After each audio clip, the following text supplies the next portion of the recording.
Hello viewers, welcome to our channel Bangaliana. আজ আপনাদের সঙ্গে নিরামিষ আলু পানিরের রেসিপি শেয়ার করছি। খুব সহজ একটি রেসিপি, আর এটা আমার বাড়ির সকলের খুব পছন্দের একটা রেসিপি। আশা করি আপনাদেরও ভীষণ ভালো লাগবে। আর এরকম বিভিন্ন সুস্বাদু রেসিপি পাওয়ার জন্য আমাদের চ্যানেলটিকে অতি অবশ্যই সাবস্ক্রাইব করুন।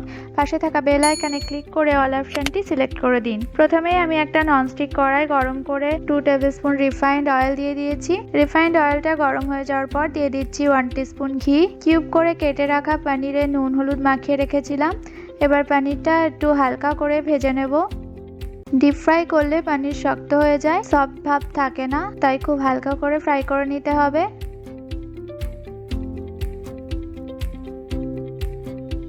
পনির ফ্রাই করা কমপ্লিট হয়ে গেছে, তুলে নিচ্ছি।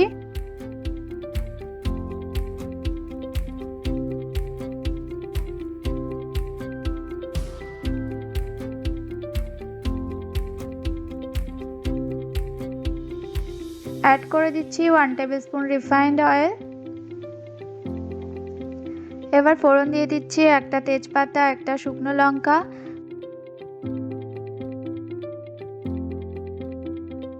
1 টিস্পুন গোটা জিরে, আর দিয়ে দিচ্ছি গোটা গরম মশলা, এলাচ, লবঙ্গ, দারচিনি।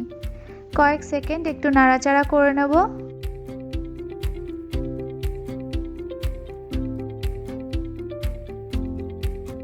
এবার টুকরো করে কেটে রাখা আলুগুলো দিয়ে দিচ্ছি।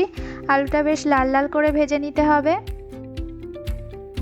আলুটা ভাজা হতে থাক, এই সময় আমরা পনিরের মশলাটা রেডি করে নিই। দিয়ে দিচ্ছি 5-6 টুকরো আদা, এখান থেকে 2 টেবিলস্পুন আদা বাটা তৈরি হবে। একটা মিডিয়াম সাইজের টমেটো কুচি, একটা শুকনো লঙ্কা, একটা কাঁচা লঙ্কা, 2 টেবিলস্পুন পোস্ত বাটা আগে থেকেই বেটে রেখেছিলাম। দিয়ে দিচ্ছি 6-7টা কাজু বাদাম আর 2 টুকরো পনির। মিক্সিতে ভালো করে ব্লেন্ড করে একটা স্মুথ পেস্ট তৈরি করে নিয়েছি। এদিকে আলুটাও ভাজা হয়ে গেছে, মাঝে একবার উল্টে দিয়েছিলাম। অ্যাড করে দিচ্ছি আমাদের তৈরি করা মশলাটা দিয়ে বেশ কিছুক্ষণ ফ্রাই করে নিতে হবে।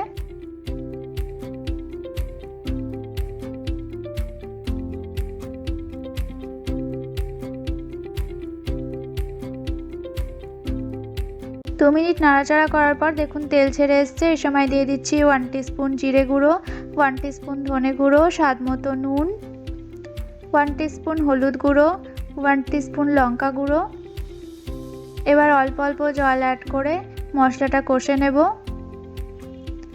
আমি রান্নায় সবসময় গরম জল ইউজ করি। গরম জল দিলে রান্নার টেস্ট আরও অনেক বেশি বেড়ে যায়। আপনারাও সবসময় গরম জল ইউজ করবেন। দেখুন তেল ছেড়ে এসছে, মশলাটা কষা হয়ে গেছে। এই সময় একটু ঢেকে দিচ্ছি, তাতে আলুটা খুব তাড়াতাড়ি নরম হয়ে যাবে। 2 মিনিট ঢাকা ছিল। অ্যাড করে দিচ্ছি 2 টিস্পুন চিনি।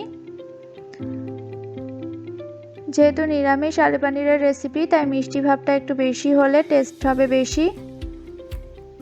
একটু নাড়াচাড়া করার পর 2 কাপ জল অ্যাড করে দিচ্ছি। ঝোলটা ফুটে উঠলেই অ্যাড করে দেব ভেজে রাখা পনিরগুলো।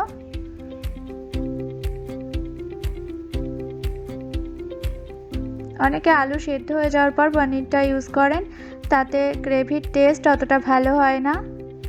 ঝোলটা ফুটে উঠলেই পনিরটা এভাবে অ্যাড করে দেবেন, তাতে গ্রেভিটা অনেক বেশি টেস্টি হবে।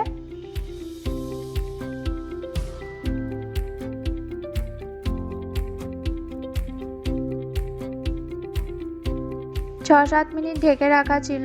চেক করে নিয়েছি আলুটা সেদ্ধ হয়ে গেছে, তাই অ্যাড করে দিলাম 1 টিস্পুন গরম মশলা গুঁড়ো আর 1 টিস্পুন ঘি।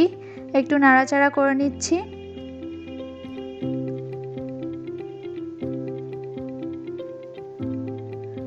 দেখুন এরকমই গ্রেভির থিকনেস রাখবো, এর থেকে বেশি ঘন করব না, কেননা স্ট্যান্ডিং টাইমে থাকার সময় গ্রেভিটা আরও খানিকটা ঘন হয়ে যাবে।